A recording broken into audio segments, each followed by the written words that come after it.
trevas destruindo o mal. A sua face é um refletor de glória. O céu derrama glória, porque a igreja vem arrebentando com as portas do inferno, com barulho de milagre, levantando um exército de vidas. É a igreja santa, aqui perseguida.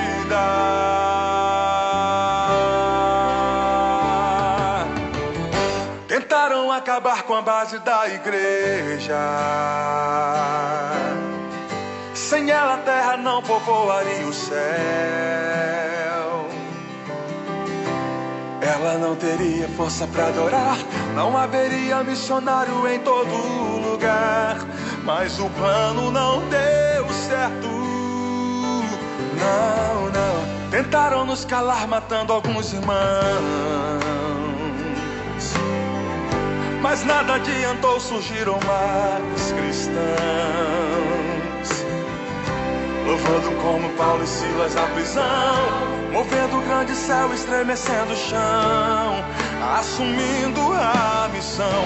O plano do Senhor é o que prevaleceu. Há quase 2000 anos a igreja só cresceu. Jesus é a cabeça e nos ensina a trabalhar. A base é muito forte, nada pode abalar. Por isso o inferno vive a chorar. A igreja não descansa, o tempo todo está lá, brilhando em toda parte. A igreja vem, quebrando cativeiros para salvar alguém.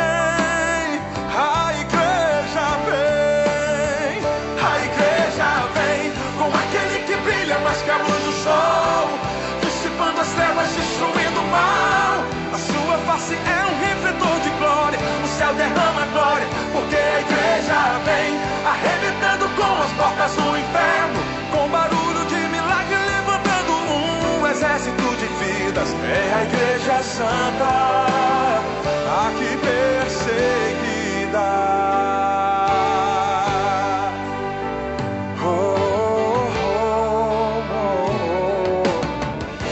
O plano do Senhor é o que prevaleceu. Há quase 2000 anos a igreja só cresceu. Jesus é a cabeça e nos ensina a trabalhar.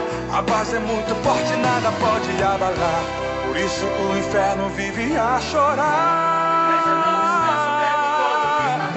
brilhando em toda parte. A igreja vem, quebrando cativeiros para salvar alguém.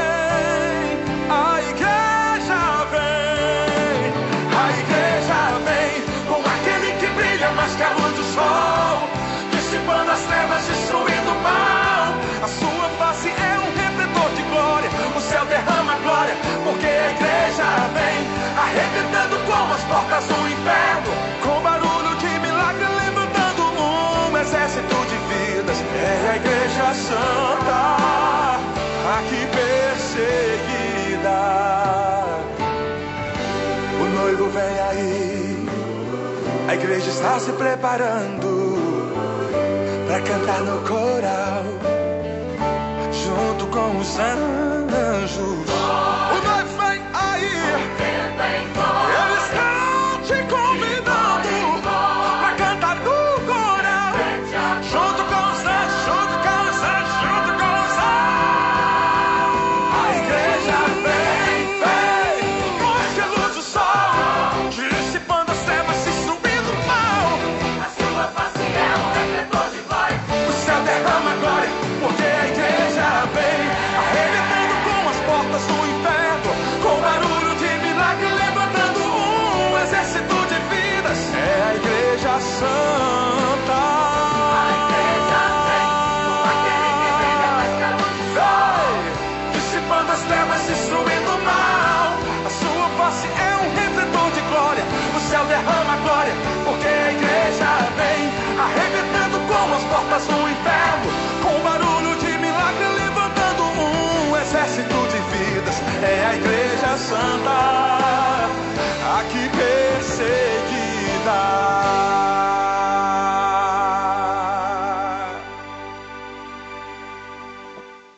Aleluia, glória a Deus. Seja bem-vindo, meu querido, a mais um culto de edificação da comunidade evangélica Geração Eleita, amém? Sempre com a certeza de que Deus preparou algo muito especial para nós, amém? Algo do trono de Deus, algo como está lá no livro de Jeremias, no capítulo 33, verso 3. Clama a mim e responder-te-ei e te revelarei coisas grandes e ocultas que não sabe. Então, coisas grandes e ocultas que nós ainda não sabemos, Deus tem para nós nessa noite. Seja bem-vindo, você e a sua família. Se acomode no nome do Senhor Jesus. Já pegue a tua Bíblia em nome de Jesus. Abra lá no livro lá de Salmos, no capítulo 18. Hoje é culto de edificação e eu quero começar esse culto lendo o versículo, base do tema desse ano para as nossas vidas. Salmo 18, verso 24. Esse ano de 2021 é um ano de recompensa de Deus para as nossas vidas, amém? E ele disse que a sua recompensa não tem a ver com coisas. Quanto às coisas, ele disse: não tereis que se preocupar com o que haveis de comer, com o que haveis de beber e com o que haveis de vestir, amém? Então, no nome de Jesus, a recompensa de Deus tem a ver com o seu propósito, amém? Então, no nome de Jesus, você que já está acomodado, abra a tua Bíblia, no nome de Jesus. Você que chegou agora, que entrou agora, abra a tua Bíblia no Salmo 18, enquanto você procura, você que está chegando agora, procura a palavra que nós vamos ler, Salmo 18. Eu quero só lembrar você, querido, decida no teu coração participar de um culto, não somente em assistir um culto, amém? No nome de Jesus, você é o responsável por criar um ambiente de adoração aí na tua casa, um ambiente propício para o culto do Senhor, amém? Agora à tarde eu e o Ian, nós fomos ali visitar as irmãs, a dona Alzira, a Alzira e a irmã Selmi, e a gente estava conversando e ela falou para mim: pastor, eu participo dos cultos e todas as vezes que começa o culto eu já sento, já me preparo, e na hora que fala que é para levantar eu levanto, na hora que fala que é para me levantar as mãos eu levanto, na hora que fala que é para orar a gente ora. Eu participo como se eu estivesse lá na igreja. E eu fiquei muito feliz em ouvir isso, querido, porque esse é o Espírito, essa é a forma exata, a forma correta da gente participar de um culto pela internet, amém? Não é só assistir, porque esse não é mais um programa de entretenimento, esse é um culto ao Senhor. Nós estamos cultuando ao Senhor, querido, no nome de Jesus. A única diferença é que eu estou aqui na minha casa, você está na tua casa, mas juntos estamos unidos num só corpo, num só Espírito, buscando o mesmo Pai e recebendo dele o mesmo alimento, amém? Salmo capítulo 18, versículo 24, diz assim: o Senhor, acerca do ano de 2021, o ano da recompensa de Deus para as nossas vidas, diz assim: o Senhor me recompensou conforme a minha justiça, conforme a pureza das minhas mãos diante dos seus olhos, amém? No nome de Jesus, repita aí na tua casa, fala: não é do meu jeito, mas é do jeito do Senhor, amém? É conforme a minha justiça, mas é conforme as obras das minhas mãos, segundo os olhos de Deus, não segundo as minhas obras. Nós precisamos reconhecer, querido, que Deus é o único que é bom, não há outro. Não há outro. Deus, ele é bom. Nós não somos bons. Nós podemos fazer coisas boas, mas nós não somos bons. Geralmente a gente vê as pessoas dizendo: fulano é bom, ele é bom. Não, ele não é bom, ele faz coisas boas. Geralmente quando se fala isso é porque alguém fez uma boa ação, alguma coisa boa, mas aquela coisa boa não faz dela uma pessoa boa, porque o único que é bom é o Senhor. Amém? E eu quero, debaixo dessa palavra, da orientação dessa palavra, eu quero convidar você e a sua família a ficar de pé para a gente poder orar, para a gente aplicar o nosso coração a buscar ao Senhor, no nome do Senhor Jesus. Amém? Fecha os teus olhos, em nome de Jesus. Oh, aleluia! Curva a tua cabeça e levanta a tua voz. E ora ao Senhor. Derrama teu coração na presença do Pai. E declare a Ele o teu amor por Ele. E no nome de Jesus, declare a Ele que você é dependente dEle.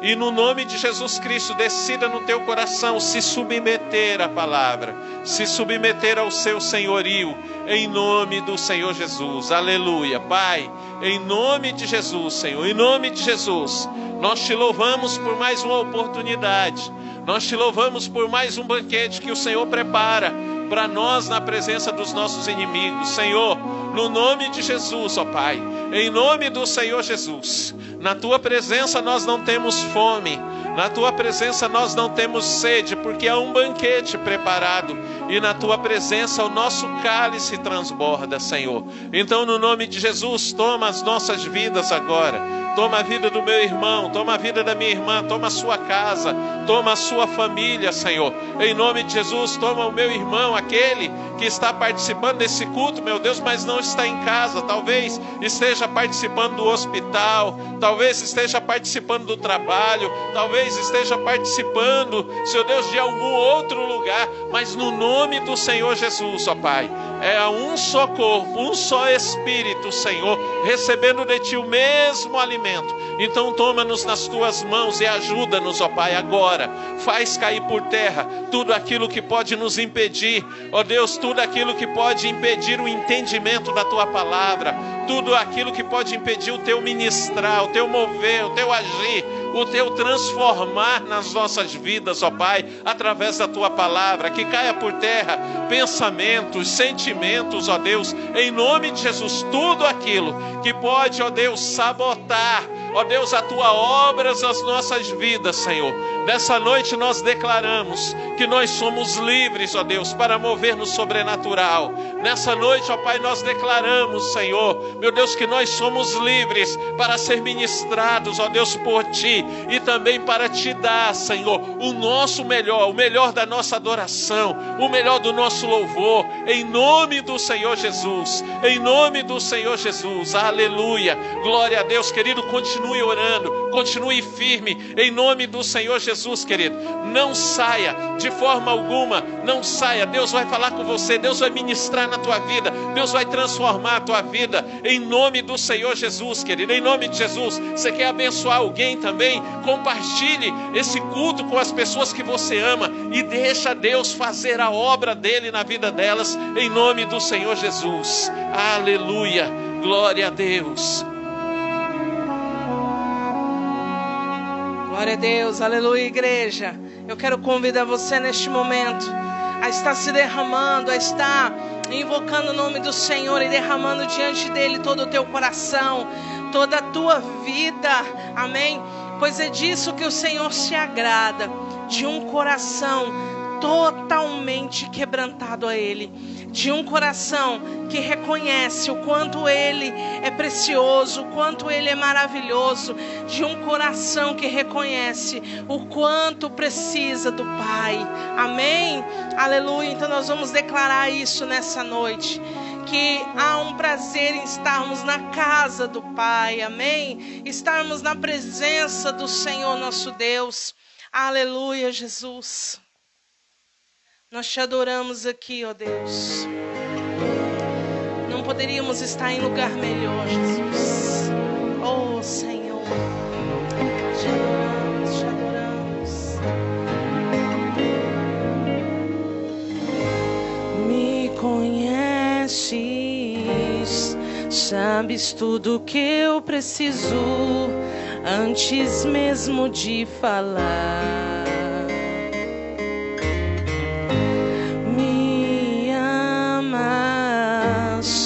Teu amor é bem maior do que eu possa imaginar. Não quero ser só apenas o teu servo. Quero atrair teu olhar de amor, Senhor.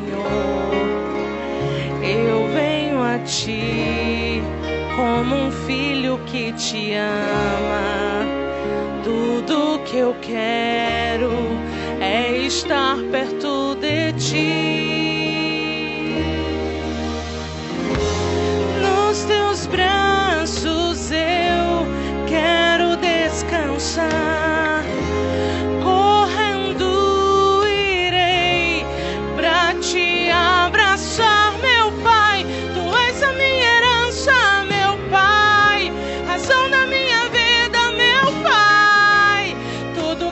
preciso estar em ti.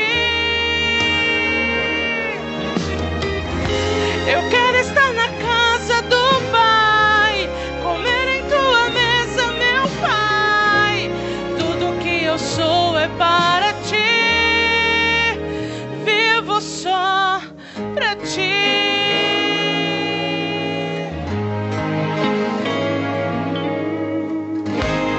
Me conheces, sabes tudo que eu preciso antes mesmo de falar.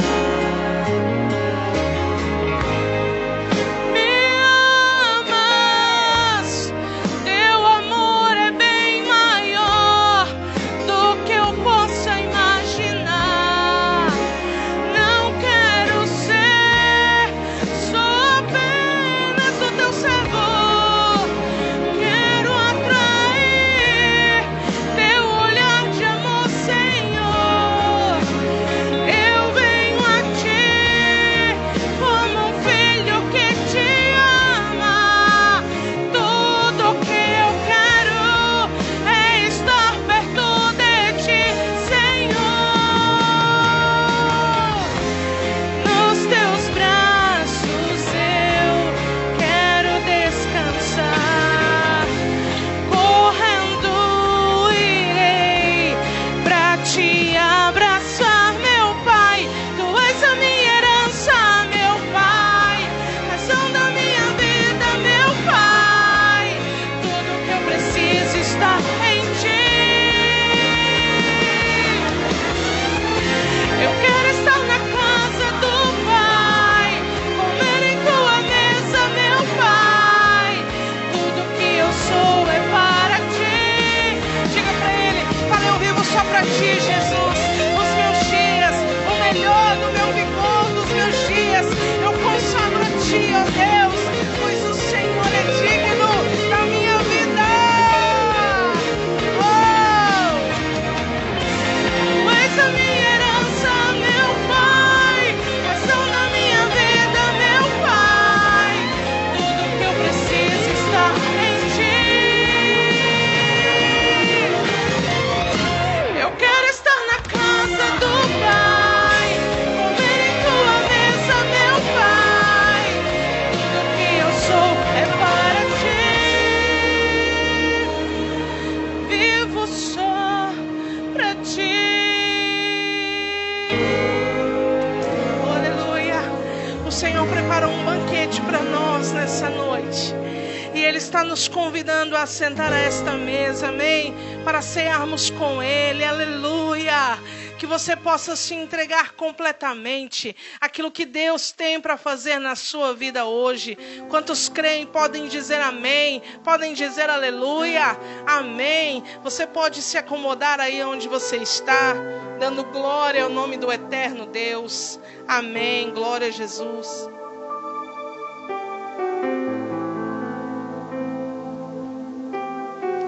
Aleluia, glória a Deus. Quantos querem estar na casa do Pai? Diz glória a Deus, amém? Glória a Deus, aleluia. Davi, lá no Salmo 27, no versículo 4, ele diz assim: uma coisa pedi ao Senhor e a buscarei, que eu possa morar todos os dias na casa do Senhor, amém? Todos os dias, coisa maravilhosa de Deus, amém?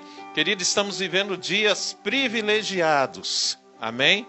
Dias privilegiados. Muitas pessoas, elas não conseguem. A gente tem notado que tem duas coisas que as pessoas fazem muito mal. Elas não sabem ouvir e também não sabem ver as coisas da forma como Deus gostaria que elas vissem. Porque muitas pessoas dizem que esse tempo de pandemia, nesse tempo agora, está sendo muito ruim. Por quê? Eu não posso ir na igreja, não posso cultuar de uma forma presencial, não posso estar lá na igreja. Eu não posso estar na presença de Deus, cultuando de forma presencial, da forma como eu gostaria. Querido, Deus, Ele tem sido tão maravilhoso conosco, tão generoso conosco, que Ele está nos fazendo cultuar de casa. A gente não precisa sair de casa para cultuar. Os cultos online têm feito isso conosco.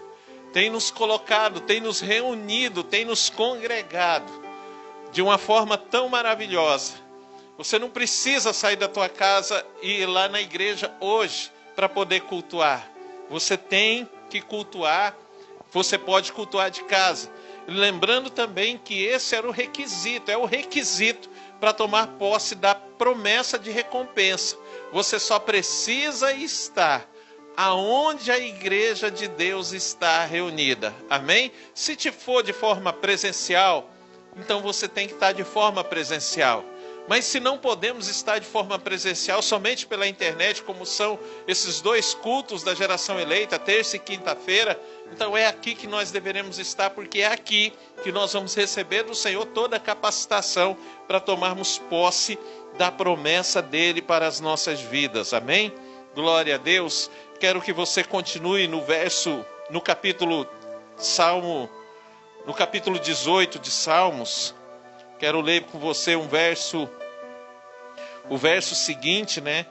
Vou ler novamente o verso 24, que diz assim: o Senhor me recompensou conforme a minha justiça, conforme a pureza das minhas mãos diante dos seus olhos. Aí o verso 25: ao fiel te revelas fiel, ao irrepreensível te revelas irrepreensível, ao puro te revelas puro, mas ao perverso reages à altura. Amém? Glória a Deus. Quantos querem conhecer a fidelidade de Deus? Eu vejo muitas pessoas falando sobre a fidelidade de Deus. Eu vejo muitos posts, né, nas redes sociais falando a respeito da fidelidade de Deus. Muitas pessoas afirmando Deus é fiel. Mas, de acordo com a palavra de Deus, com esse texto que nós acabamos de ler, o verso 25, Deus, ele só se mostra fiel para aqueles que são fiéis. Então, quem não é fiel não tem autoridade para falar da fidelidade de Deus, porque não a conhece. Não conhece a fidelidade de Deus. Então, para conhecer a fidelidade de Deus, para experimentar a fidelidade de Deus, precisamos ser fiéis. E para sermos fiéis, querido, nós não podemos fazer remendos na palavra de Deus. Nós não podemos ficar enxertando coisas à palavra de Deus, achismos à palavra de Deus, para poder justificar o nosso comportamento, esperando que Deus, ele olhe para nós e entenda o nosso agir. Deus não entende isso. Ou melhor, Deus entende, mas isso não nos justifica diante do Pai. Por quê? Porque Deus, quando ele diz assim, que ele se revela fiel àquele que é fiel, ele já estabeleceu e ele fica esperando para que, quando a nossa fidelidade se mostra, ele se revela fiel para aquele que se mostra fiel.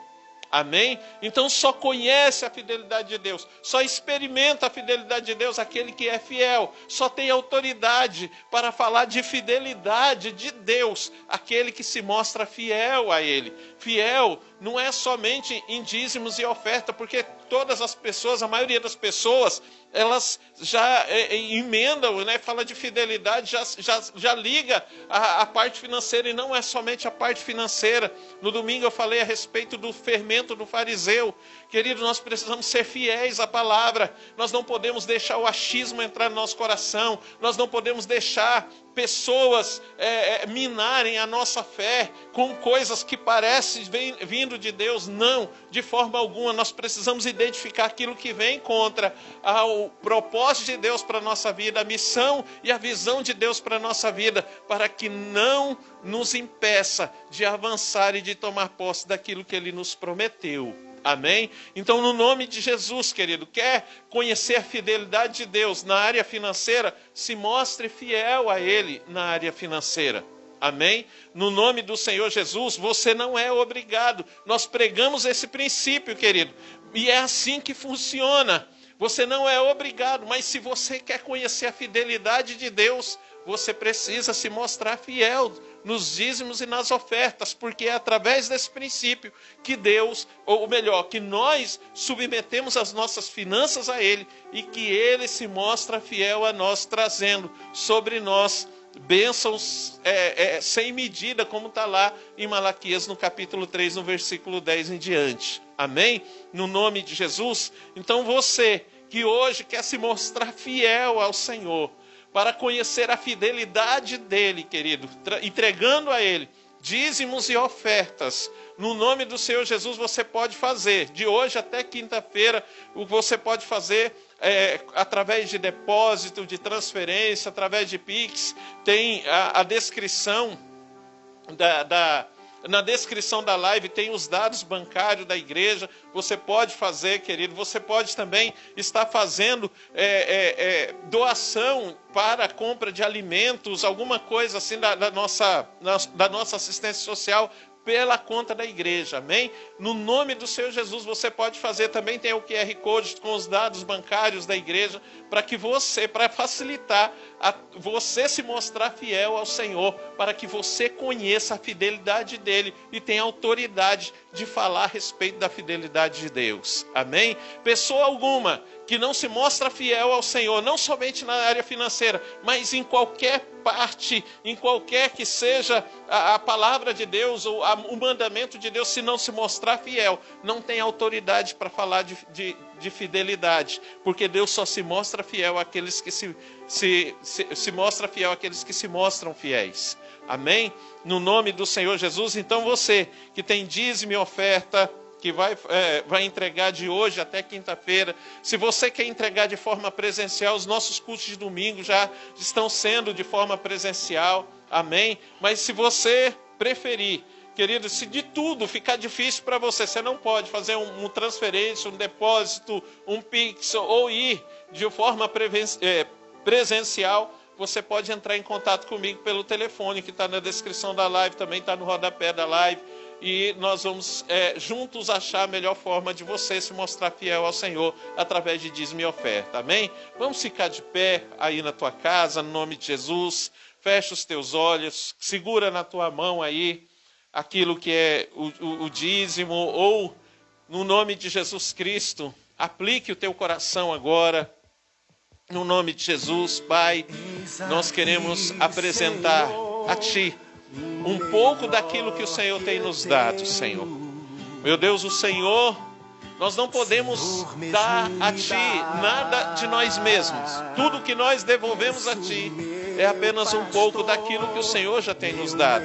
Seja dízimo, seja oferta, Senhor Deus.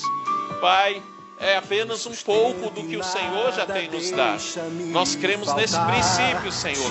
E cremos que aqueles que se mostrarem fiéis a Ti nesse princípio, o Senhor também se mostrará fiel a eles. Como está escrito nesse texto que nós acabamos de ler, e como está escrito lá em Malaquias, o Senhor trará uma bênção maior, Senhor, no nome do Senhor Jesus. Mas nós fazemos, ó Deus, nós Te obedecemos, não é, ó Deus, para termos mais, mas para que o Teu nome seja exaltado e glorificado, Senhor. No nome de Jesus, ó Pai, em nome de Jesus, nós consagramos a Ti os dízimos, as ofertas, ó Pai, em nome do Senhor Jesus. Amém e amém. Amém, querido, em nome de Jesus. Você que já preparou o teu dízimo, a tua oferta, você que vai dizimar, fique à vontade, em nome de Jesus.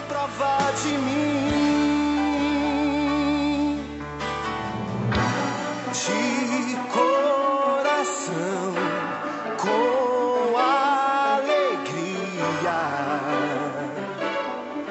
quero devolver aquilo que é teu. Estou aqui, Senhor, para te ofertar.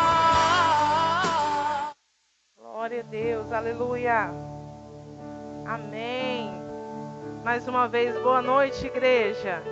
A graça e a paz do Senhor Jesus. Que bom que você está conosco neste momento. Antes de darmos início à palavra dessa noite, eu quero pedir que você compartilhe essa live. Amém? A gente de uns tempos para cá, a gente ficou com um problema nos comentários, né, das lives. O Facebook não está liberando para a gente estar interagindo com os comentários entre os irmãos, né, que estão ao vivo. Mas você pode estar comentando que o administrador da live, que no caso é a Geração Eleita, a gente consegue ver os teus comentários. Amém? Então você pode estar comentando, vamos estar compartilhando essa live, amém? Para estar divulgando o reino de Deus, a palavra do Senhor. E com isso a gente vai estar também divulgando a página da igreja. Amém? E Deus vai nos abençoar poderosamente. Quem crê, diga amém. Aleluia. Vamos orar mais uma vez. Fecha os teus olhos. Amém, Jesus. Glória a Deus. Pai, nós te adoramos. Bendizemos o teu nome, Jesus. Dizemos que somos apaixonados por ti, Senhor. Tu és a fonte da nossa vida, Deus. Ah, Senhor, tudo que nós temos de mais precioso é tua presença, Pai. Fala conosco, Espírito de Deus. Ministra a verdade da tua palavra nos nossos corações. Pai, em nome de Jesus, nós queremos compreender, Senhor, os teus mistérios. Queremos descobrir aquilo que está no profundo, no escondido, Deus. A tua palavra diz que todo aquele que tem sede, venha a mim, e eu lhe darei da água da vida. Senhor, nós estamos com sede de ti, Pai. Muita sede de ti, Jesus. Que o Senhor venha saciar os nossos corações, derramando sobre nós da tua água viva, do teu refrigério, da tua unção. Eu oro, Senhor, pelo meu irmão e minha irmã que está conosco nessa noite, para que ele possa ser tocado e ministrado pelo teu Espírito Santo. Em nome de Jesus. Glória a Deus. Aleluia. Amém. Glória a Deus, amados. Então nós vamos continuar, né, com o nosso assunto. Nós começamos um assunto muito interessante na terça-feira passada. O assunto sobre as duas testemunhas, que está no livro de Apocalipse, no capítulo 11. Você pode estar abrindo a sua Bíblia no livro de Apocalipse, capítulo 11. Amém? E a gente vai estar falando alguns detalhes, né? Porque, na verdade, esse tema é um tema bem complexo. E ele tem muitos detalhes. Então, a gente vai estar falando de alguns detalhes que a gente não conseguiu falar na terça-feira passada por conta do tempo, né? Por conta de que a gente estava focando sobre na questão da identidade das duas testemunhas, né? Então a gente vai estar hoje traçando alguns detalhes aqui que são muito importantes. Amém? Aleluia. Vamos ler comigo o capítulo 11, a partir do verso 1, que diz: Foi-me dado um caniço semelhante a uma vara, e foi-me dito: Levanta-te e mede o templo de Deus, o altar e os que nele adoram. Deixa, porém, o átrio que está fora do templo, não o meças, porque foi dado aos gentios. Estes pisarão a cidade santa por 42 meses. Verso 3. E darei poder às minhas duas testemunhas, e elas profetizarão por 1260 dias, vestidas de pano de saco. Estas são as duas oliveiras e os dois candeeiros que estão diante do Senhor da terra. Se alguém lhes quiser causar mal, das suas bocas sairá fogo e devorará os seus inimigos. Se alguém lhes quiser causar mal, importa que assim seja morto. Estes homens têm poder para fechar o céu, para que não chova durante os dias em que estiverem profetizando. E têm poder sobre as águas para convertê-las em sangue e para ferir a terra com toda sorte de pragas. quantas vezes quiserem. Quando acabarem o seu testemunho, a besta que sobe do abismo lhes fará guerra e os vencerá e matará. E os seus corpos ficarão expostos na praça da grande cidade, que espiritualmente se chama Sodoma e Egito, onde o seu Senhor também foi crucificado. Homens de vários povos, tribos, línguas e nações verão os seus corpos mortos por 3 dias e meio, e não permitirão que sejam sepultados. Os que habitam na terra se regozijarão sobre eles e se alegrarão, mandando presentes uns aos outros, porque estes 2 profetas tinham atormentado os que habitam sobre a terra. Depois daqueles 3 dias e meio, o espírito de vida vindo de Deus entrou neles. E se puseram de pé, e caiu grande temor sobre os que os viram. Então ouviram uma grande voz do céu, que lhes dizia: subi para aqui. E subiram ao céu em uma nuvem, e os seus inimigos os viram. Naquela mesma hora, houve um grande terremoto. Caiu a 10ª parte da cidade.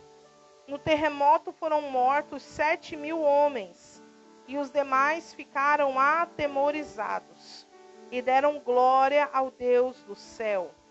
É passado o 2º ai, o 3º ai, cedo virá. Amém, queridos? Glória a Deus. Então a gente vai estar conversando um pouco nessa noite sobre 5 pontos para que a gente consiga compreender o contexto dessas 2 testemunhas. Por quê? Porque numa leitura rápida e por cima, quando a gente olha para o texto, a gente tem uma tendência a dizer, a identificar que essas 2 testemunhas, que a Bíblia está dizendo que são 2 homens, profetas do Senhor, eles podem ser que seja Elias e Moisés, né? Por quê? Porque nós acabamos de ler que esses 2 homens, eles terão o poder de fechar o céu para que não chova e terá poder de converter água em sangue. Então aí, se a gente olha para um contexto bíblico, a gente percebe que dentro da história bíblica existem 2 homens que tiveram esse perfil. Quem foi? Moisés, que durante as pragas do Egito converteu, né, a água em sangue, e Elias, que orou para que o Senhor fechasse o céu e não chovesse. Então há uma tendência natural do nosso entendimento já logo apontar para esses 2 homens. Mas esse texto, ele é tão rico em detalhes que ele nos faz não apenas encarar desta maneira. Na verdade, Moisés e Elias, eles estão dentro do contexto das 2 testemunhas, mas não de uma forma como se eles fossem voltar. O Moisés que viveu lá no tempo do faraó, né, ele vai voltar de forma corpórea. O Elias que, né, a Jezabel falou que ia matar ele, mas ele foi arrebatado numa carruagem de fogo, e aí ele vai voltar de novo, né, em forma corpórea. Não, esses 2 homens, na verdade, eles estão dentro desse contexto das 2 testemunhas, mas eles não voltarão desta maneira. E é isso que nós vamos compreender nessa noite. Amém? Que o contexto das 2 testemunhas, ele é muito maior do que simplesmente essa visão afunilada de que seria Elias e Moisés que estaria voltando, né, de uma forma corpórea. Certo, gente? Vamos lá, então? Olha só que coisa interessante. O primeiro ponto, então, que a gente percebe, deixa eu escrever aqui, as 2 testemunhas.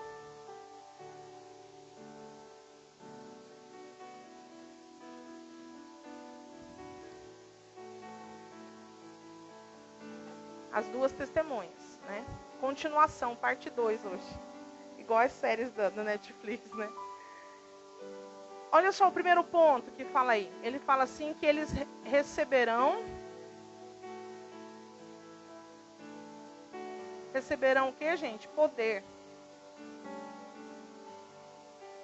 Onde que a gente encontra isso na Bíblia? Lá em Atos, no capítulo 1, no verso 8, vai dizer o quê? E recebereis poder ao descer sobre vós o Espírito Santo, e ser-me-eis minhas testemunhas. Olha só, Jesus está dizendo a mesma coisa que ele está dizendo aqui no verso 3. Serão minhas testemunhas, tanto em Jerusalém, como em Samaria, e até os confins da terra. Amém? Então esse é o primeiro ponto que a gente precisa fazer a ligação. Que do mesmo jeito que está falando que essas testemunhas vão receber poder, em algum momento, quando Jesus vai inaugurar a igreja com os apóstolos, com os discípulos, ele já declarou esta profecia, que a igreja receberia poder quando o Espírito Santo descesse sobre a igreja. E a igreja se tornaria testemunha viva. Então, esse é o primeiro ponto que você precisa entender. O segundo ponto que fala que eles profetizarão. Profetizarão por olha só que coisa interessante, 1260 dias, ou seja, há um tempo determinado. Não vai ser uma profecia de um tempo aleatório, porque alguns podem dizer assim, então, como o Espírito Santo já desceu aqui e a igreja já se tornou testemunha, então a gente já está, essas testemunhas então já estão atuando. Poderia alguém pensar dessa maneira, mas quando a palavra de Deus fala sobre um tempo determinado de 1260 dias, logo pega esta profecia e joga ela lá para o tempo do fim. Por quê? Porque em que momento da história é que nós teremos um tempo de 1260 dias determinado? Na grande tribulação. Na grande tribulação. Lembra que a gente falou dos 42 meses, que é a mesma coisa, que é a mesma coisa de 3 anos e meio, e que é a mesma coisa que Daniel falou, que é um tempo, 2 tempos e metade de um tempo. É tudo esse período, é tudo esse momento. Agora, o que nós não dá para afirmar de maneira assim definitiva é se esses 1260 dias vai ser no primeiro período ou vai ser no segundo período, né? Depois a gente vai estar desenvolvendo para a gente chegar a uma conclusão sobre em que momento elas estarão profetizando, certo? Mas a princípio a gente vai se ater ao fato de que está determinado 1260 dias. E aí, olha só que coisa interessante. O que fala lá em Mateus? O que fala em Mateus, capítulo 24? Lá no versículo 14. Abre lá a sua Bíblia. O que fala lá, gente? Fala assim, ó. E este evangelho do reino será pregado a todas as nações. E servirão como testemunha. Olha só que coisa interessante. Vamos abrir lá Mateus, capítulo 24. Mateus, capítulo 24.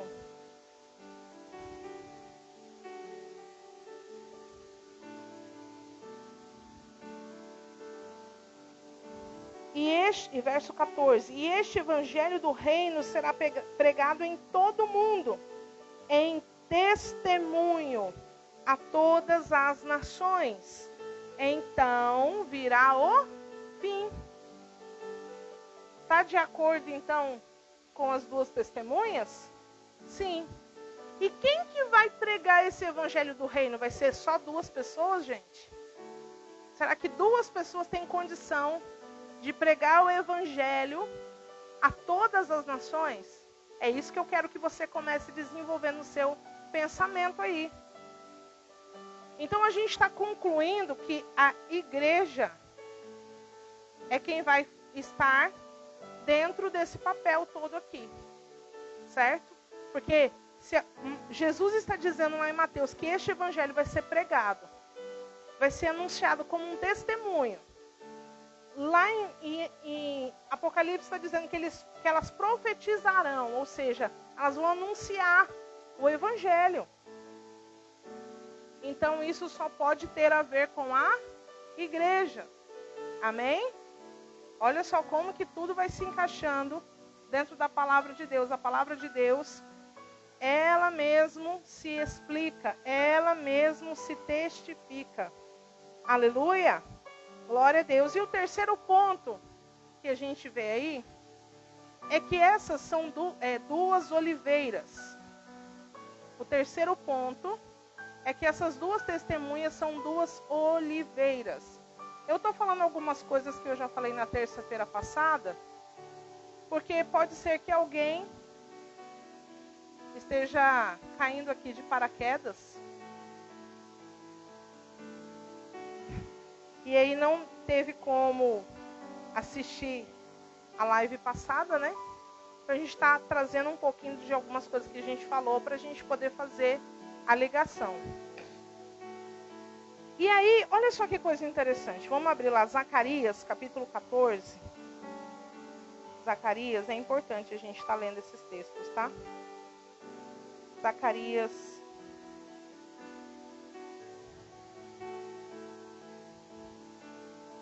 Zacarias, capítulo 4, verso 3.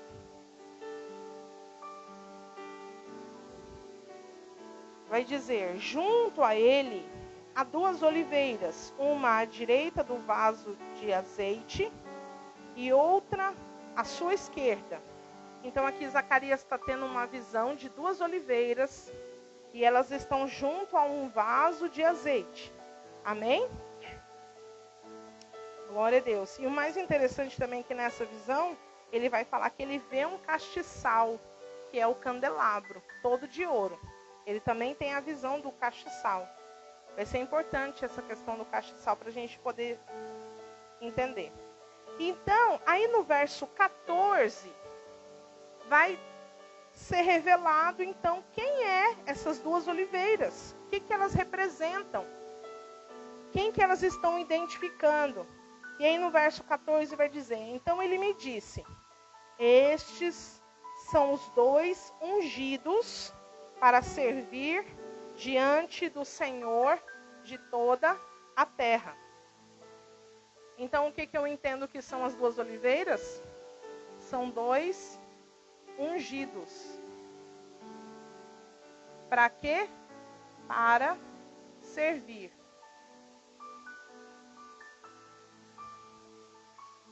Certo, gente? E aí, será que lá em Apocalipse tem alguma referência sobre isso?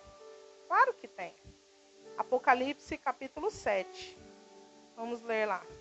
Apocalipse capítulo 7. A partir do versículo 9. Vai dizer assim: depois destas coisas... Apocalipse 7, vamos marcar aqui. Apocalipse 7, do 9 ao 15. Vai dizer: depois dessas coisas, olhei, vi uma grande multidão, que ninguém podia contar, de todas as nações, tribos, povos e línguas, e estavam em pé diante do trono. Presta atenção. E perante o Cordeiro, trajando compridas vestes brancas e com palmas nas mãos, clamavam com grande voz: salvação ao nosso Deus, que está assentado no trono, e ao Cordeiro. Todos os anjos estavam em pé em redor do trono, e dos anciãos, e dos 4 seres viventes. Eles se prostraram diante do trono sobre os seus rostos e adoraram a Deus dizendo: Amém, louvor, glória, sabedoria, ação de graças, honra, poder e força ao nosso Deus para todos sempre. Amém. Então, olha o verso 13. Então, um dos anciãos me perguntou: estes que estão vestidos de branco, quem são eles? De onde vieram? Olha o verso 14, gente. Respondi-lhe: Senhor, tu o sabes. Disse-me ele: estes são os que vieram da grande tribulação e lavaram suas vestes e as branquearam no sangue do Cordeiro. Por isso estão diante do trono de Deus. Não é a mesma coisa dos ungidos? Presta atenção. É a mesma coisa dos ungidos aqui, ó. Estão diante do trono de Deus e os servem de dia e de noite no seu templo. Então, essa grande multidão aqui, gente, quem que é a grande multidão que está aqui? O próprio texto está dizendo que é a igreja. E essa igreja está vindo da onde, gente? Da grande tribulação. E eles estão servindo diante do trono, de dia e de noite.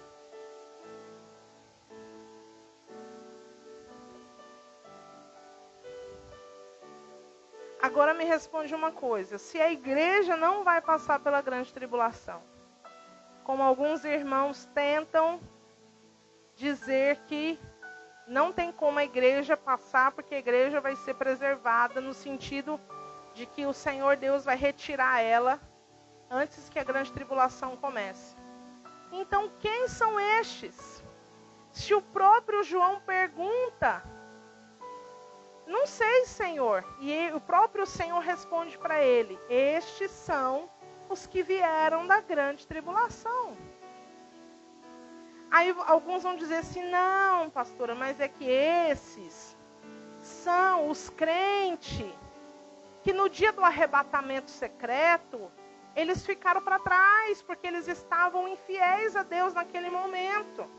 Eles não estavam com a vida deles consagrada, santificada, tudo belezinha. Então, por isso que no dia do arrebatamento secreto, eles ficaram. E aí Deus deu uma segunda chance para eles. E aí, na segunda chance, eles pegaram a segunda chance e passaram assim, igual a gente falava quando a gente passava de ano raspando, né? Aí eles passaram assim na porta da salvação raspando. Será que é isso, gente? Eu te pergunto uma coisa: alguém que não consegue ser fiel a Deus, no momento em que não está tendo perseguição, no momento em que ela está tendo comida na mesa, no momento em que aparentemente as coisas estão boas, você acha que essa pessoa, diante de uma situação de perseguição, de fome, de nudez, de fuga, uma situação em que ela vai estar no extremo, será que ela vai ser fiel a Deus? Será que ela, como assim? Ela não foi fiel no momento mais propício? Como que ela vai ser fiel agora? É meio difícil de acreditar nessa possibilidade, não é verdade?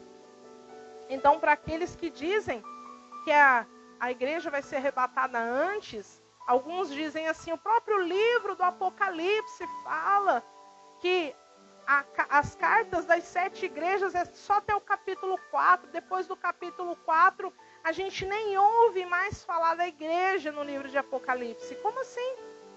Se esses aqui, santos e remidos, é a igreja do Senhor, nós acabamos de ler aqui no capítulo 7. Então não faz sentido. Então, mais uma vez, a gente consegue compreender que testemunha está ligado à igreja. Diga comigo, as testemunhas estão ligadas à igreja. Amém? Não tem como desvincular. Não tem como você ter uma outra interpretação disso que nós estamos falando aqui. Está tudo muito claro, está na palavra. O próximo ponto, o quarto ponto que a gente vê aqui, é que ela vai dizer que são os 2 candeeiros. Ou tem algumas versões que vai dizer candelabro.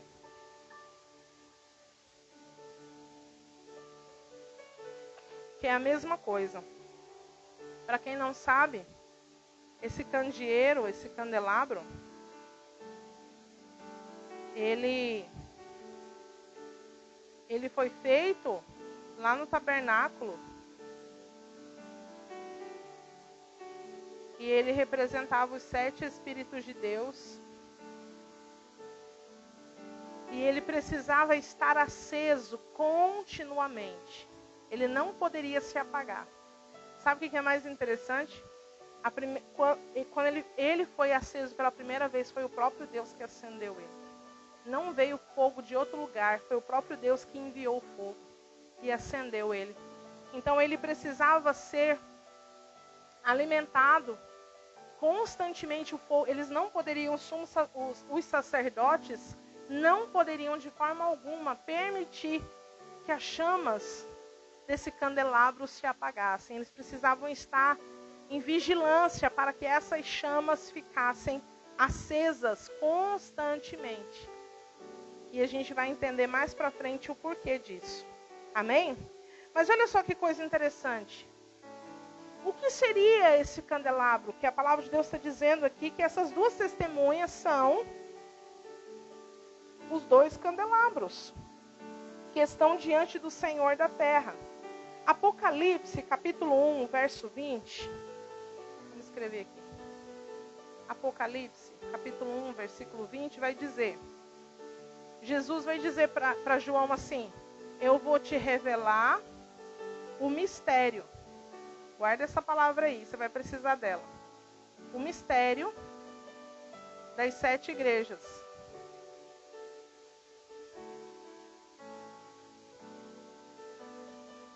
Aí ele vai dizer que as 7 estrelas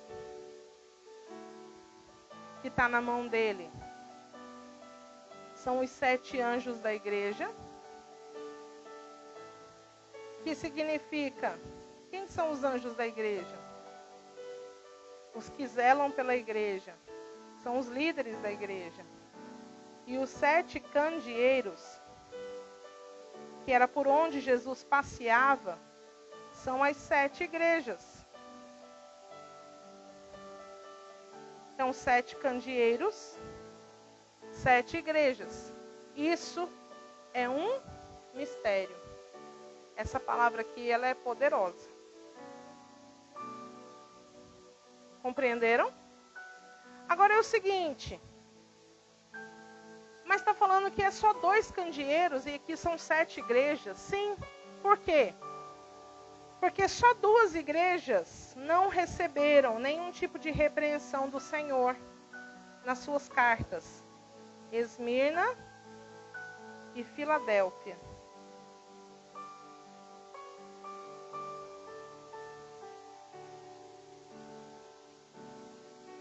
Esmirna e Filadélfia. Todas as outras receberam repreensão.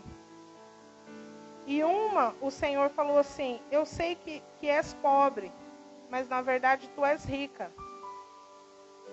E aí para Filadélfia o Senhor Jesus fala: eu sei que tu tem pouca força, ou seja, que tu és fraca, mas tem perseverado na minha palavra, né? Se você ler lá no capítulo 3, você vai encontrar o que Jesus fala para essas 2 igrejas. Pobre. Peraí, gente, escrevi errado.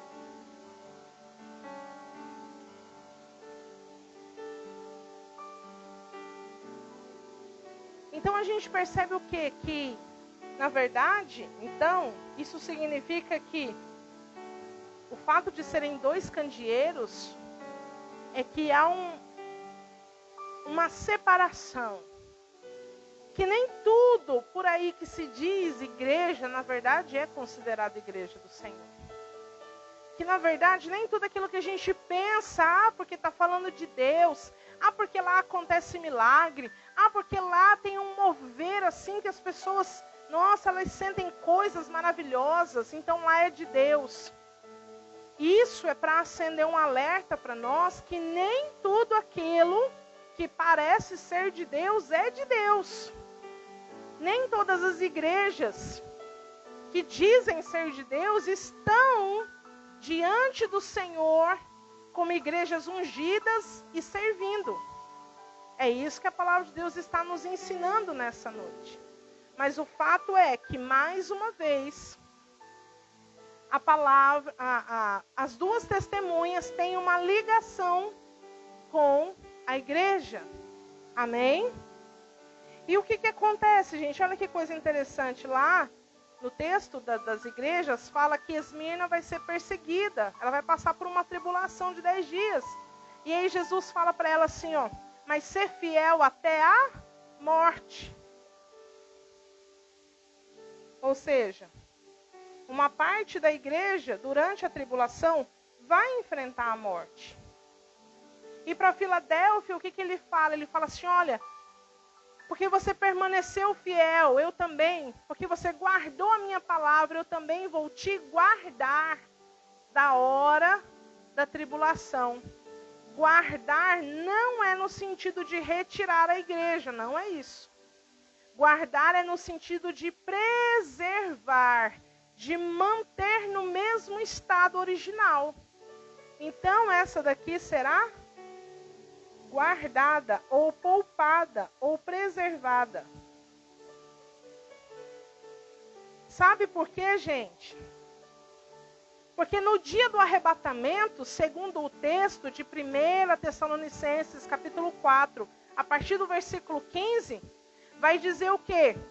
Que naquele dia os que estiverem, nós não precederemos os que dormem, mas que os mortos ressuscitarão primeiro, e nós, os que estivermos vivos, seremos arrebatados e encontraremos com o Senhor nos ares. Não é isso que o texto diz? Ou seja, está deixando claro que no dia do arrebatamento, a igreja haverá mortos e haverá vivos. Entende? É isso que a palavra de Deus está revelando, tá? Que não vai todo mundo morrer não durante a tribulação. Vai ter gente que vai ficar vivo até o final. Glória a Deus. O Senhor sabe quem é capaz de suportar até a morte. Ele sabe quem não é. Então quem ele sabe que é capaz de suportar. E claro que no dia do tribunal de Cristo, como nós já estudamos, essas pessoas que tiveram a sua vida ceifada, elas terão maior galardão, isso é óbvio. Não tenho que contestar acerca disso, né? Mas o fato é que nem todos morrerão. Uns serão mortos, outros serão poupados. E aí é que entra algo bem interessante aqui, porque nisso a gente observa a figura de Moisés, porque Moisés foi morto. E nisso, a gente percebe a figura do Elias. Porque Elias foi o quê? Arrebatado. Nisso a gente consegue fazer uma ligação com Moisés e Elias, né?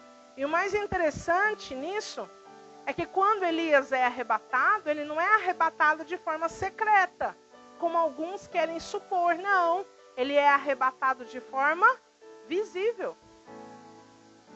Faz todo sentido. Dentro do contexto bíblico, do dia do arrebatamento, o arrebatamento não será secreto, pelo contrário, ele será algo visível. Porque a vinda do nosso Senhor Jesus será algo visível. E nós já vamos entender isso um pouco mais para frente. Amém? Glória a Deus.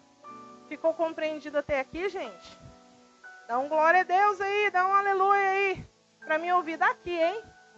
Eu quero ouvir daqui. Coloca aí nos comentários aí.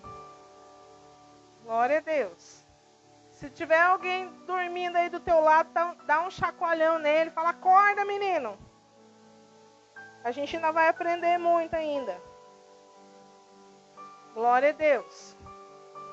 Aleluia. Gente, então olha só que coisa interessante. Aí você pode dizer, pastora, mas as 2 testemunhas vai ser morta. Verdade. E mas aí você falou que o Elias vai ser arrebatado. É num sentido de que haverá uma porção da igreja que será preservada, que será guardada. Certo? Mas a profecia de que Elias viria está ligado a João Batista. Lembra que nós vimos na terça-feira passada os textos que falam sobre isso? Para você que não sabe, o texto, Mateus capítulo 11, do versículo 13 e 14. Jesus vai dizer que Elias já veio e que ele era João Batista, não no sentido de encarnação. Não que Elias veio e encarnou em João Batista, não. Mas no sentido de que o Espírito, a mesma unção, o mesmo mover que conduzia Elias, também conduzia João Batista. Aí eu te pergunto uma coisa. Como que foi que João Batista morreu, gente? Você consegue se lembrar? Marcos, capítulo 6. Se não me engano, verso 38. 28.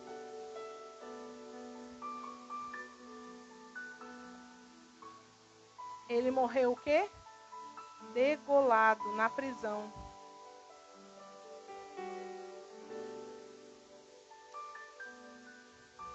E aí, olha só que coisa interessante. Apocalipse, capítulo 20. Abre comigo lá, Apocalipse, capítulo 20.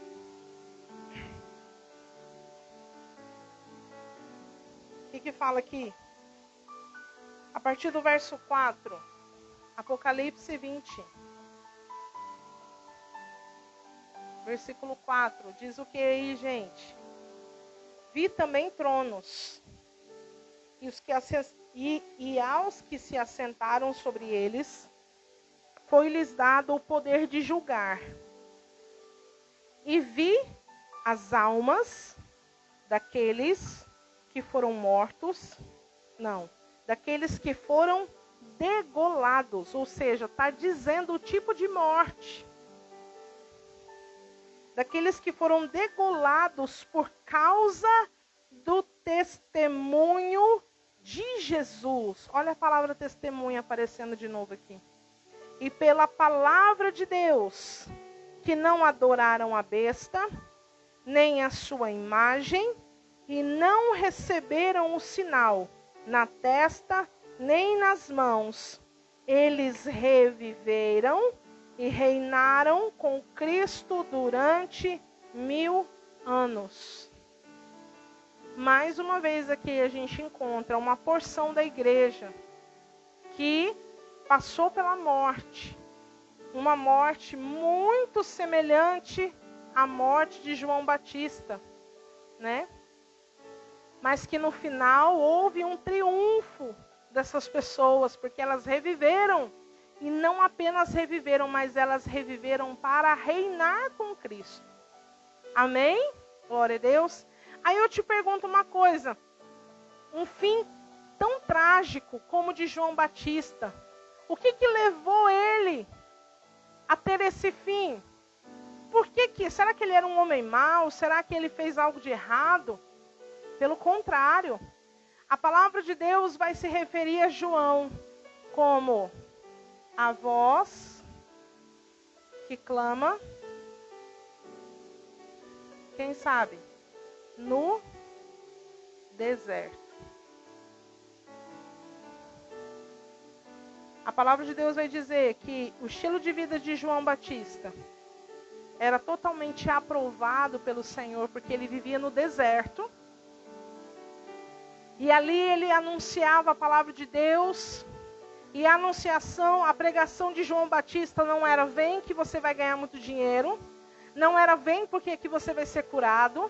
Não era vem porque que você vai receber o seu milagre. A pregação de João Batista não era vem até mim porque eu vou fazer alguma coisa por você. Eu tenho fé para te curar. Não. A pregação de João Batista era arrependei-vos, pois está próximo o reino dos céus. Amém? Glória a Deus. Aleluia. E por causa dessa pregação, por causa desta palavra que ele anunciava, é que ele foi morto. Por quê? Porque ele ia de encontro às práticas pecaminosas da sua época.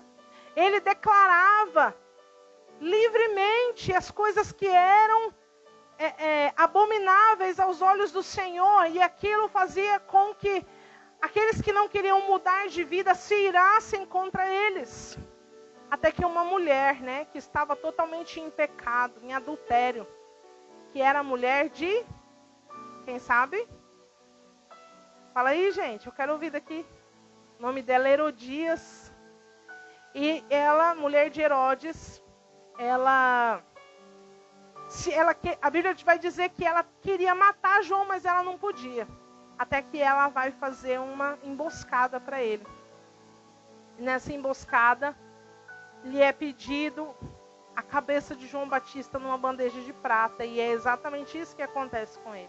Ou seja, ele, por causa que a própria profecia de que o espírito de Elias, a unção que estava sobre Elias, estava sobre ele. Ele foi morto. Da mesma forma que as testemunhas de Jesus, parte delas serão mortas. Estão compreendendo? Glória a Deus. Agora, olha só que coisa interessante.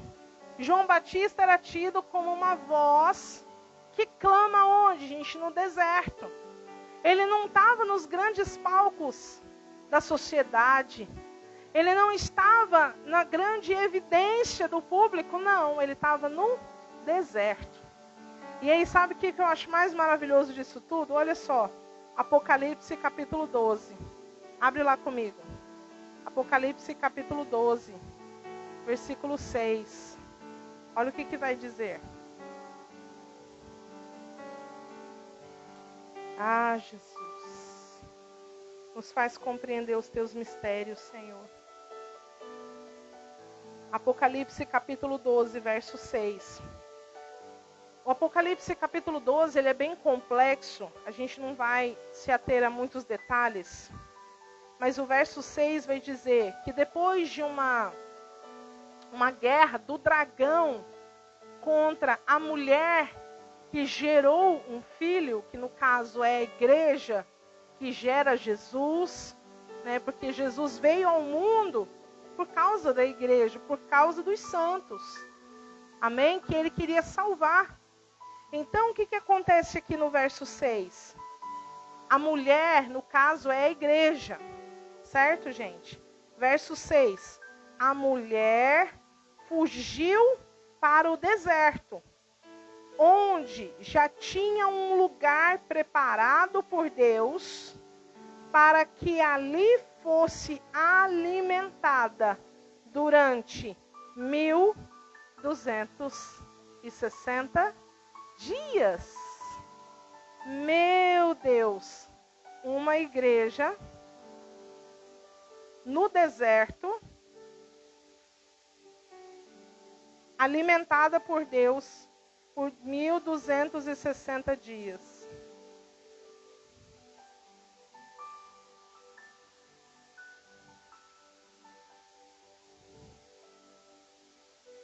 Não tem tudo a ver com as duas testemunhas, gente? Agora eu te pergunto uma coisa. A igreja que está acostumada com o status, a igreja que está acostumada com a multidão, a igreja que está acostumada com os resultados rápidos, A igreja que está acostumada a pregar coisas para o bem-estar. A igreja que está acostumada a alimentar as pessoas que estão ali apenas com palavras de massagem no ego, para que as pessoas se sintam mais animadas, para que as pessoas se sintam mais felizes. Será que essa igreja vai suportar um deserto? Será que essa igreja vai se manter num deserto? Será que essa igreja vai querer fugir para um deserto? Boa essa pergunta, né? Porque no caso ela vai ter que escolher fugir para o deserto. Ela vai ter que ter fé suficiente para crer que há um lugar preparado para ela no deserto. Ela vai ter que ter fé suficiente para crer que Deus vai sustentar ela no dia mau, no dia da adversidade, no dia da perseguição, no dia da escassez. Ela vai ter que ter fé o suficiente para ir para o deserto e lá no deserto aguardar pela provisão de Deus. Amém, amados? Glória a Deus. Olha só, gente, como a palavra é maravilhosa. E aí, no mesmo capítulo 12, só que agora no verso 14, no verso 6 nós lemos que ela vai fugir para o deserto, mas no verso 14 vai dizer como que ela vai fugir. Ela não vai de qualquer maneira para esse deserto. Presta atenção. Verso 14, e foram dadas à mulher 2 asas da grande águia, para que voasse até o deserto, ao seu lugar, onde é sustentada por um tempo, tempos e metade de um tempo, fora da vista da serpente. Então a serpente lançou a sua boca atrás da mulher, água como um rio, a fim de fazer com que ela fosse arrebatada pela corrente. Verso 16. A terra, porém, ajudou a mulher, abrindo a sua boca, engolindo o rio que o dragão lançara da sua boca. Olha o verso 17. Então o dragão irou-se contra a mulher e foi fazer guerra aos demais filhos dela, aos que guardam os mandamentos de Deus e mantêm o testemunho de Jesus. Pastora, o que significa tudo isso? Gente, olha só, está dizendo que essa mulher é a igreja, ela vai para o deserto fugida, mas ela vai nas asas de uma águia. Lá ela vai ser sustentada por um tempo, tempos e metade de um tempo, que é a mesma coisa que 1260 dias. Ali ela vai ficar fora da vista da serpente, ou seja, de uma certa maneira, alguns serão preservados. Mas vai chegar um momento em que a serpente vai se levantar, vai abrir a boca para que viesse um rio e arrebatasse, no sentido de acabar com aquela mulher, de destruir ela, de destruir a igreja. Mas no verso 16 vai dizer que a terra ajudou a mulher. O que significa isso? Lembra que eu falei que no contexto da grande tribulação haverá nações que não irão se render ao governo do anticristo? Haverá nações que elas não serão a igreja, elas não se renderão a Cristo, mas também elas não ficarão debaixo do governo de Satanás. Então essas nações, é essa terra que está dizendo que ajudou a mulher. Ou seja, haverá nações que vão refugiar a igreja ali, que vai aceitar a igreja ali no meio deles, para guardá-los da perseguição do anticristo. Mas no verso 17, o dragão vai se irar e ele vai fazer guerra aos demais filhos dela, que guardam os mandamentos de Deus e que mantêm o testemunho de Jesus. Ah, agora você vai precisar entender. Depois desse texto, se você não entender o que é as duas testemunhas, aí vai ficar difícil. Gente, o que ele está falando aí? Eu vou tentar desenhar para você entender. A igreja vai estar espalhada em vários cantos da terra, em desertos, refugiada, mas de uma certa forma preservada, mas ela estará em perseguição. Certo? Isso aqui tudo é igreja, vamos colocar aqui. Só que haverá duas pessoas, vou colocar de uma outra cor aqui para você entender. Haverá dois ungidos, duas pessoas, que Deus vai colocar especificamente lá em Jerusalém. E é como se aqui, quando a gente lê o capítulo 11,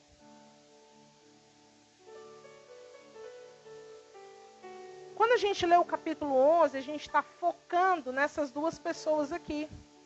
Mas que, na verdade, eles estão representando cada um desses que estão espalhados pelo mundo inteiro, que é a igreja de Jesus. Porque no mesmo contexto de perseguição, estará acontecendo um grande avivamento. Entende agora? Então esses dois, eles estarão representando o que estiver acontecendo com eles ali em Jerusalém. Estará acontecendo com a igreja no mundo inteiro, dentro do contexto da grande tribulação. Estão compreendendo agora? Então, por isso que essas duas testemunhas, o tempo inteiro, a gente percebeu que elas representam a igreja. Elas são a igreja do Senhor, é o corpo de Cristo na terra. Amém? O fato é que quando a gente lê Apocalipse 11, de maneira isolada, a gente não consegue ter essa visão.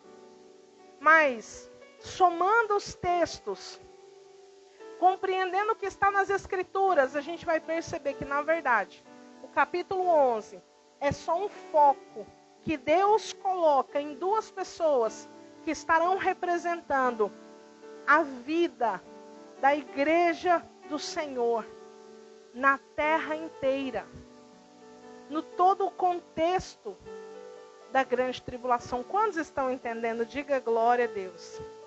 Diga aleluia.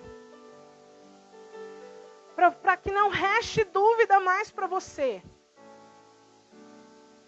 Eu vou pegar algo que eu conversando com a minha mãe e minha irmã na semana passada, minha mãe falou assim: testemunha é quem fala de algo que viu. Aí eu falei: é verdade, mãe. Ela falou: então, as testemunhas de Jesus da primeira vinda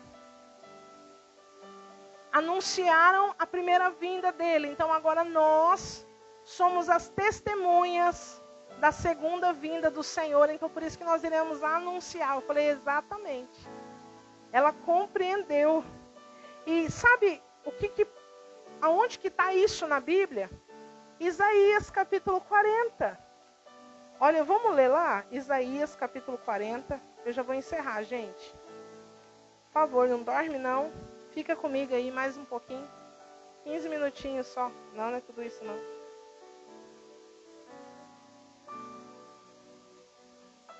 Só 10 minutinhos.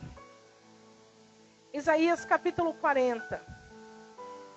A partir do verso 3 vai dizer: voz do que clama no deserto. Lembra, o João Batista era chamado voz do que clama no deserto. Voz do que clama no deserto. Verso 3, deixa eu anotar aqui. Isaías 40, verso 3. E aí depois,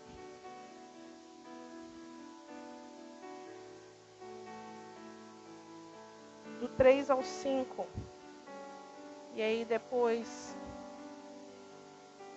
do 10 ao 11. Vamos ler. Voz do que clama no deserto, preparai o caminho do Senhor. Façam no deserto um caminho reto para o vosso Deus. Todo vale seja exaltado, e todo monte e todo outeiro sejam abatidos. O que é tortuoso será endireitado, e o que é escabroso aplanado. E a glória do Senhor se manifestará, e toda a humanidade juntamente a verá, pois foi a boca do Senhor que disse. Amém? O que esse texto está dizendo? Do mesma forma que para a primeira vinda de Jesus foi necessário se levantar João Batista com a mesma unção de Elias para preparar um caminho para o Senhor nosso Deus, para Jesus. Na sua primeira vinda, nós hoje, que recebemos o poder através do Espírito Santo, nós é que temos essa missão de preparar este caminho, de endireitar estas veredas para a segunda vinda do nosso Senhor. Quantos estão entendendo? Diga glória a Deus. Olha o versículo 10 e o verso 11. O Senhor Deus virá com poder.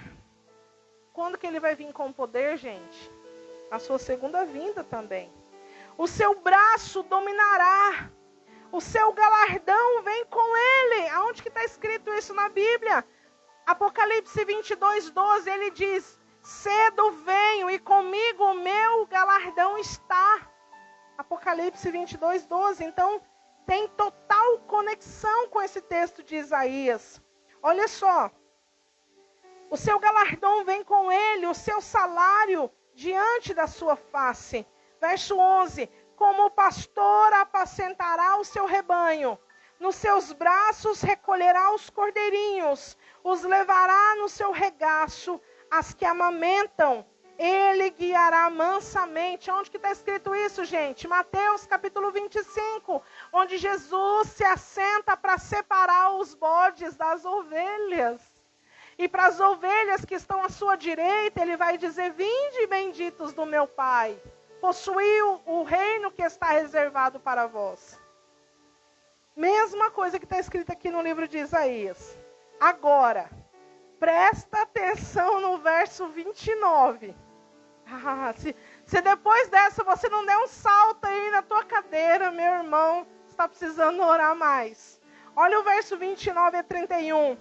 Dá força ao cansado, multiplica a força do que não tem nenhum vigor.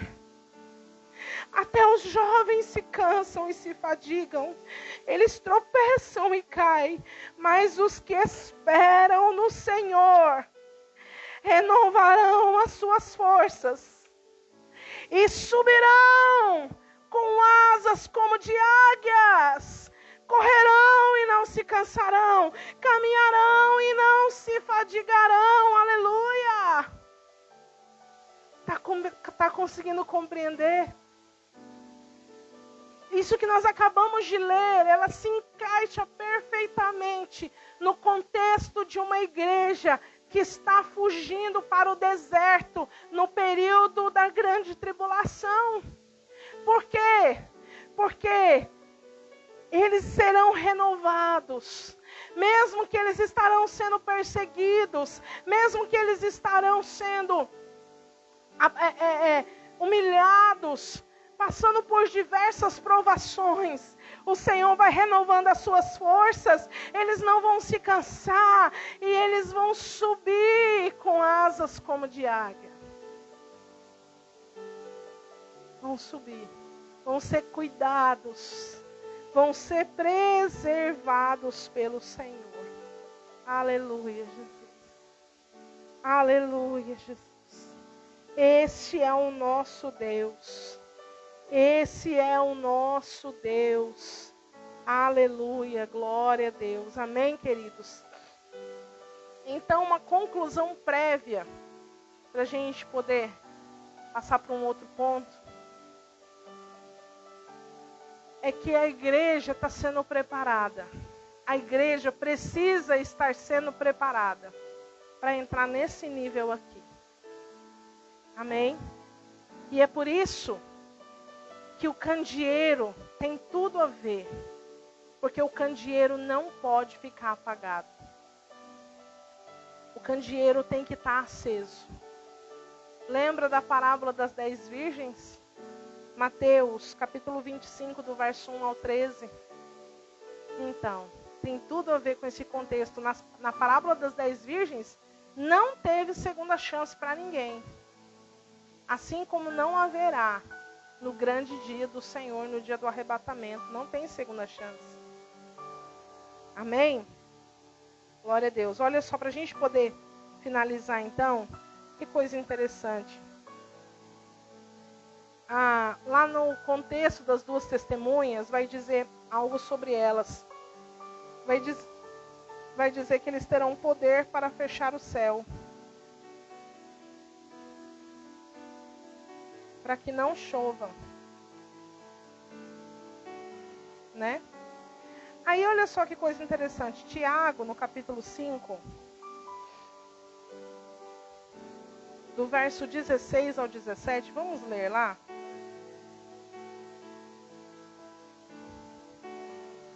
Tiago, capítulo 5.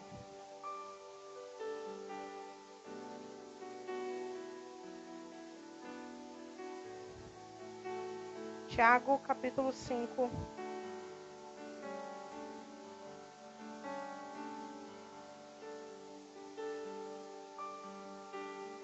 O verso 15, 16 e 17 diz assim: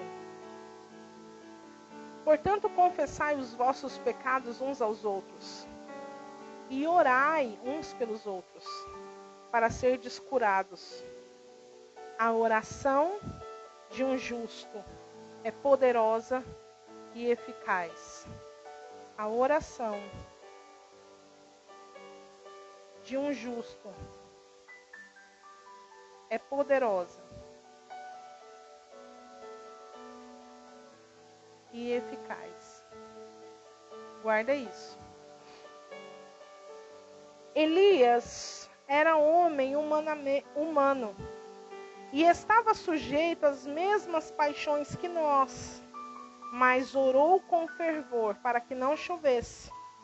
E durante 3 anos e 6 meses não choveu sobre a terra. Vamos ler só até aí. O mesmo contexto das duas testemunhas aqui, né? Um período de 3 anos e meio também. Mas eu quero focar na questão da oração do justo. Por que eu quero focar nisso?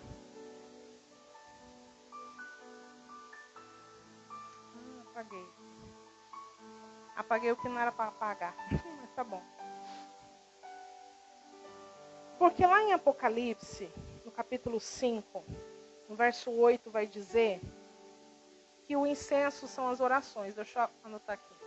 Apocalipse 5, 8. Vai dizer que o incenso é a oração dos santos. Que é a igreja, tá, gente? Essa oração dos santos é a igreja. Já já você vai compreender onde que a gente vai chegar. E lá em Apocalipse 8, abre comigo agora aí pra gente ler. Apocalipse 8, do verso 1 ao 6, a gente vai ler.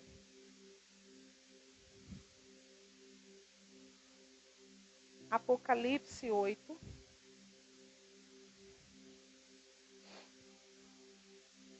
Glória a Deus.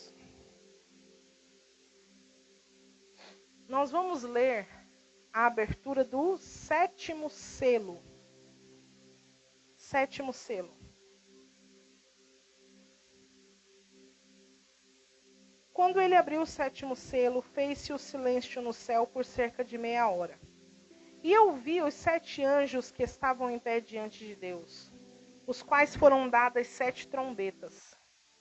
Veio outro anjo, ficou em pé junto ao altar, tendo um incensário de ouro. Foi-lhe dado muito incenso para oferecê-lo com as orações de todos os santos sobre o altar de ouro que está diante do trono. E da mão do anjo subiu diante de Deus a fumaça do incenso com as orações dos santos. Então o anjo tomou um incensário, encheu-o do fogo do altar e o lançou sobre a terra. E houve trovões, vozes, relâmpagos e terremotos.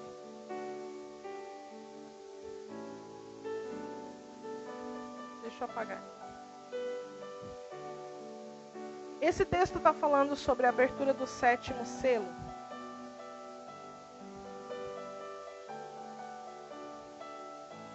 Está falando do 7º selo.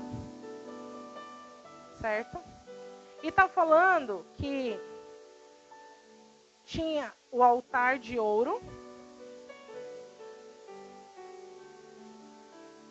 O altar de ouro, que é o incensário. Aqui, para queimar, para subir a fumaça, tinha que pôr o incenso, tá? Que é a oração. E esse incenso, que é a oração, foi jogado aqui. Só que ele tinha que pegar o fogo do altar para poder queimar esse incenso. E da onde que ele pegava, gente, esse fogo do altar?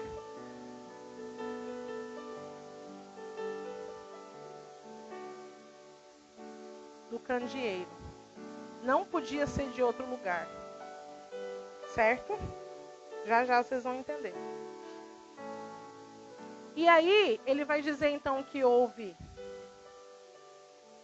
vozes,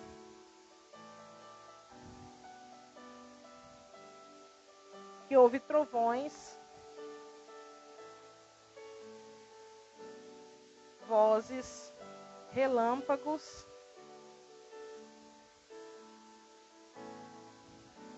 terremotos.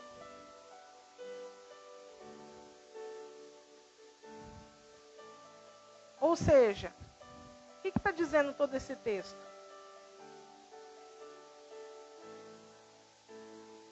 Isso aqui, trovões, vozes, relâmpagos, tem a ver com a vinda de Jesus.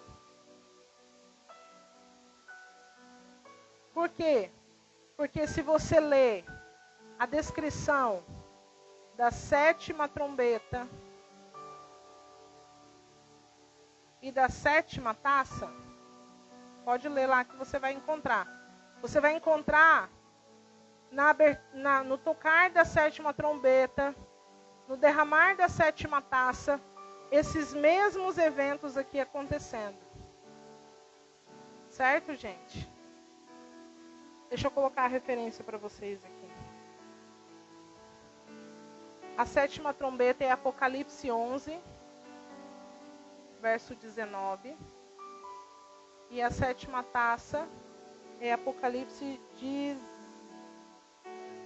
17,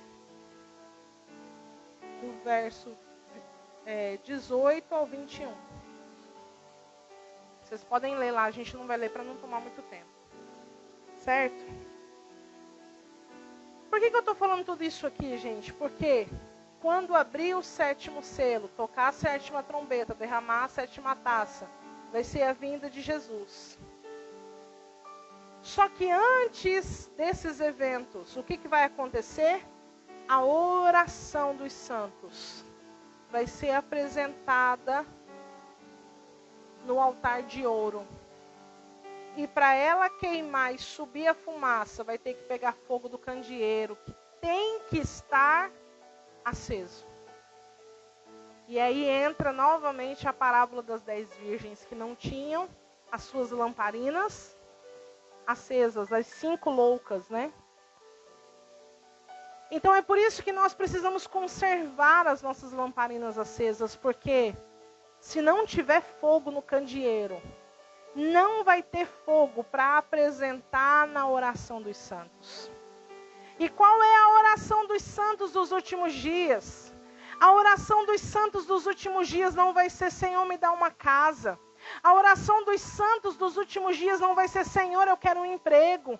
Deus, eu quero que o Senhor me dê um casamento. Senhor, eu preciso que o Senhor prospere os meus filhos. Deus, eu quero fazer uma viagem. Não! A oração dos santos dos últimos dias. Qual vai ser, gente? A oração vai ser essa aqui, ó. Maranata. Que significa: ora vem, Senhor Jesus. Essa é a oração dos santos dos últimos dias. Apocalipse, capítulo 22. Deixa eu só confirmar. Verso 17. E o Espírito e a noiva dizem: vem. Esta é a oração da igreja dos últimos dias. Você está percebendo como os valores da igreja estão completamente distorcidos, completamente modificados, e eles nem estão percebendo. Fala assim comigo: misericórdia. E aí, abre lá de novo, vamos encerrar com as duas testemunhas. Abre de novo lá, capítulo 11, vamos encerrar aqui. Depois que eles foram as duas testemunhas foram mortas, a Bíblia vai dizer que eles vão ficar com seus corpos sem serem sepultados na praça de Jerusalém. Porque as nações vão se alegrar com aquela morte. Porque eles imaginavam que todos aqueles eventos catastróficos que estavam acontecendo sobre a terra eram culpa das duas testemunhas. Então a alegria das nações vai ser tão grande que eles vão enviar presentes uns aos outros. Só que olha o que vai acontecer no verso 11. Vamos encerrar aqui. Depois daqueles 3 dias e meio, o Espírito de vida vindo de Deus entrou neles. E eles se puseram de pé. E caiu grande temor sobre os que os viram. Então ouviram uma grande voz do céu que lhes dizia: subi para aqui. Olha, gente, um arrebatamento está acontecendo aqui. E subiram no céu em uma nuvem, e os seus inimigos os viram. O arrebatamento não será secreto. Todos verão o Senhor Jesus chamando o nome dos santos da igreja: venham, subam para aqui. Oh, glória a Deus. Naquela mesma hora houve um grande terremoto. Gente, olha só, o mesmo contexto que nós acabamos de citar, do 7º selo, da 7ª trombeta, da 7ª taça, o mesmo evento, olha só, verso 13, naquela mesma hora, houve um grande terremoto, caiu a 10ª parte da cidade, no terremoto foram mortos 7.000 homens, e os demais ficaram atemorizados e deram glória ao Deus do céu. Verso 14, é passado o segundo ai, o terceiro ai cedo virá. Glória a Deus. Quantos entenderam? Diga aleluia, diga glória a Deus. Na terça-feira que vem eu vou explicar o que é esse ai. O que significa esse ai? Onde que ele está dentro de todo esse contexto. Tá? Então, se você ficou curioso, quer saber, você não pode perder terça-feira que vem. Se esse aqui é o segundo, imagina o que é o terceiro. Né? Então, gente, são 3 ais, né, que a palavra de Deus fala. Então, se você quer saber sobre isso, você não pode perder. Convida seus amigos, seus vizinhos. Essas palavras, gente, não é pra gente ficar com medo, não. Essas palavras é pra gente despertar. Porque haverá um triunfo para aqueles que decidirem ficar do lado certo. Haverá um triunfo para aqueles que decidirem fazer parte dessa igreja que estará com as suas lamparinas acesas. Haverá um triunfo para essa igreja que nos últimos dias estará orando e clamando: ora vem, Senhor Jesus, ora vem, Senhor Jesus. Para essa igreja haverá um triunfo da parte de Deus. Então não é para ninguém ficar com medo com essas palavras, não. É para despertar as pessoas para decidirem pelas suas vidas no caminho certo. Amém? Glória a Deus, aleluia. Vamos orar então. Há uma igreja vitoriosa na terra. E essa vitória, gente, não é compra de bens materiais. Essa vitória não é conquista de cargos. Essa vitória não é sucesso familiar. Essa vitória, ela não é assim, eu tenho que cuidar das minhas coisas. Não, essa vitória não tem nada a ver com isso. Essa vitória é o triunfo da igreja contra todos os inimigos de Deus. Aleluia! Glória a Jesus. Haverá um triunfo para a igreja do Senhor nesta terra. Eu quero fazer parte desse triunfo. Que você queira, deseje, que age no seu coração. Ser testemunha de Jesus. Ser testemunha do poder desse Deus vivo. Que arda no seu coração o anseio, o desejo por viver testemunhando daquele que reina, daquele que vive e daquele que voltará para buscar a sua igreja verdadeira. Aleluia. Não é toda a igreja que vai ser salva, não, meu irmão. Oh, aleluia, Jesus. Você precisa se enquadrar, você precisa se encaixar dentro dos princípios que o Senhor já estabeleceu. E que você possa fazer isso. Que você possa fazer isso. Em nome de Jesus, coloca a mão no seu coração e diga: Senhor, eu quero fazer parte da igreja que vai triunfar. Senhor, eu quero fazer parte da igreja que já está com a sua vitória garantida. Senhor, eu quero fazer parte daqueles que não irão retroceder, daqueles que não irão envergonhar o teu nome. Senhor, eu quero fazer parte daqueles, aleluia, que irão anunciar, preparar o caminho das boas novas. Oh, aleluia, glória a Deus. Comece a orar, comece a levantar as suas mãos aí onde você está e comece a dizer: Senhor, eis-me aqui. Eu quero ser uma testemunha viva, Senhor, do teu poder, da tua graça, da tua unção. Com aquele que brilha mais que a luz do sol, dissipando as trevas, destruindo o mal. A sua face é um refletor de glória. O céu derrama glória, porque a igreja vem arrebentando com as portas do inferno, com barulho de milagre, levantando um exército de vidas. É a igreja santa, aqui perseguida. Pode ser perseguida, mas a igreja vitoriosa e santa. Tentaram acabar com a base da igreja. Sem ela a terra não povoaria o céu. Ela não teria força para adorar, não haveria missionário em todo lugar. Mas o plano não deu certo. Não, não. Tentaram nos calar matando alguns irmãos. Não adiantou, sabe por quê? Mas nada adiantou, surgiram mais cristãos, louvando como Paulo e Silas na prisão, movendo o grande céu, estremecendo o chão, assumindo a missão. O plano do Senhor é o que prevaleceu. Há quase 2000 anos a igreja só cresceu. Jesus é a cabeça e nos ensina a trabalhar.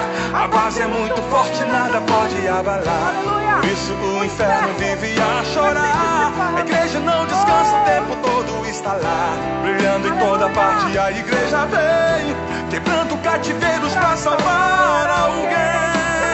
A igreja vem, a igreja vem, com aquele que brilha mais que a luz do sol, dissipando as trevas, destruindo o mal. A sua face é um refletor de glória. O céu derrama glória, porque a igreja vem arrebentando com as portas do inferno, com barulho de milagre, levantando um exército de vidas. É a igreja santa, aqui perseguida.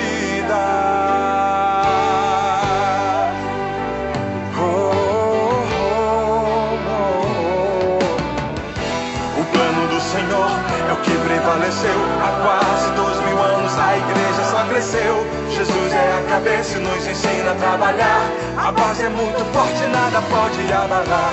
Por isso o inferno vive a chorar. Brilhando em toda parte, a igreja vem, quebrando cativeiros pra salvar alguém. A igreja vem com aquele que brilha mais que a luz do sol, dissipando as trevas, destruindo o mal. A sua face é um refletor de glória, o céu derrama glória, porque a igreja vem arrebentando com as portas do inferno, com barulho de milagre, levantando um exército de vidas. É a igreja santa, aqui perseguida. O noivo vem aí, a igreja está se preparando para cantar no coral, junto com os anjos. O noivo vem aí, ele está te convidando para cantar no coral, junto com os anjos, junto com os anjos, junto com os anjos. A igreja vem, mais que a luz do sol, dissipando as trevas, destruindo o mal. A sua face é um refletor de glória, o céu derrama glória, porque a igreja vem arrebentando com as portas do inferno, com barulho de milagre, levantando um exército de vidas. É a igreja santa. A igreja vem com aquele que brilha mais que a luz do sol, dissipando as trevas, destruindo o mal. A sua face é um refletor de glória, o céu derrama glória, porque a igreja vem arrebentando com as portas do inferno, com barulho de milagre, levantando um exército de vidas. É a igreja santa, aqui perseguida. Estenda as tuas mãos para cá, Senhor, nós te clamamos. Ó Deus, vem sobre esses lugares, Senhor. Oh, meu Deus, visita com grande poder e avivamento, Senhor. Ó Deus, a nossa nação, meu Deus. Ó Pai, o nosso estado, Senhor. Ó Deus, a cidade de Cuiabá. Jesus, a cidade de Jaciara, Deus. Manifesta a tua unção, a tua glória sobre esses lugares. Oh, Senhor, sobre os governantes desses lugares, Deus. Estende a tua poderosa mão, Senhor. Oh, Jesus, repreende esse mal, Senhor. Ó Deus do Covid, Pai. Manifesta o teu poder, Jesus, na vida daqueles que têm clamado por cura, por restauração dos seus familiares.